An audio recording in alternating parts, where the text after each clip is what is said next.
Né? Que sempre tem aquela polêmica das pessoas acharem que educação sexual é falar sobre sexo em si e, na verdade, são coisas distintas, né? Completamente. Então, vamos explicar o que que é educação sexual. Bom, educação sexual, ela é muito ampla, né? A educação, quando a gente fala de educação sexual, as pessoas até fecham os ouvidos, né? Por achar que a gente vai falar sobre sexo para as crianças.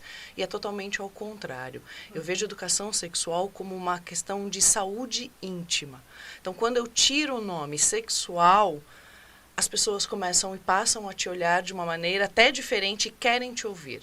Né? Então, eu falo que a gente traz uma educação sexual mais através da saúde íntima, desde criança até os adultos. A gente não tem isso, a gente precisa trazer isso todos os dias. E você acha que se tivesse essa mudança de nomenclatura, a gente conseguiria implementar isso nas escolas de uma forma mais tranquila, sem Com tanto certeza. bafafá? Com certeza. Porque o que é hoje educação sexual nas escolas?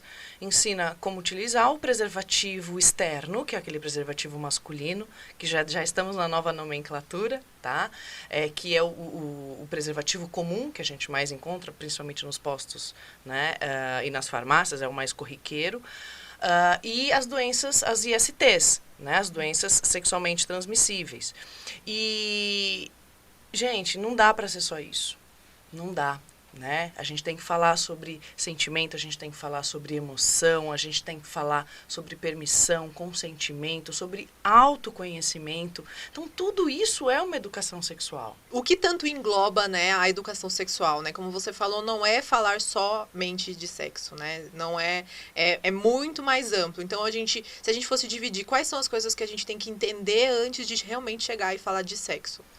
Falar sobre sentimento, falar sobre a importância do corpo, né? Por exemplo, a gente já pode começar a educação sexual com os bebês. Né? Ensinar que os órgãos sexuais, a genitália, ela é privada, né? Ela é tão importante, ela é tão íntima, ela é tão sua, que ninguém pode mexer ali. E que cada um é diferente, meninos e meninas. Eu posso falar isso para uma criança de 3, 4 anos, né? 2 aninhos, importância. Olha como o seu bracinho é importante. Olha como, entendeu? E explicar para ela que ninguém pode mexer ali. Independente da idade, aquilo ali é seu, é íntimo. Então, desde sempre, você já pode começar a falar sobre educação sexual, né? A importância de manter limpinho, né? Então, isso é educação sexual. Só que a gente esquece, a gente acha que por ter a palavra sexual, já passa a já ter uma conotação erótica.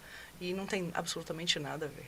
Então, como que a gente, de uma parte prática, assim, os pais de crianças, né, na primeira infância ali, como que a gente introduz isso no dia a dia? Quais são as ações práticas que a gente pode fazer para que tenha essa importância, que ele vá aprendendo, que a criança vá aprendendo? Bom, de pequenininho até por volta dos seus 3 anos, você pode, através do banho, ensinar sobre isso. Né? A importância de cada parte, do cabelinho, do corpinho, do bracinho e, por que não, né, da genitália.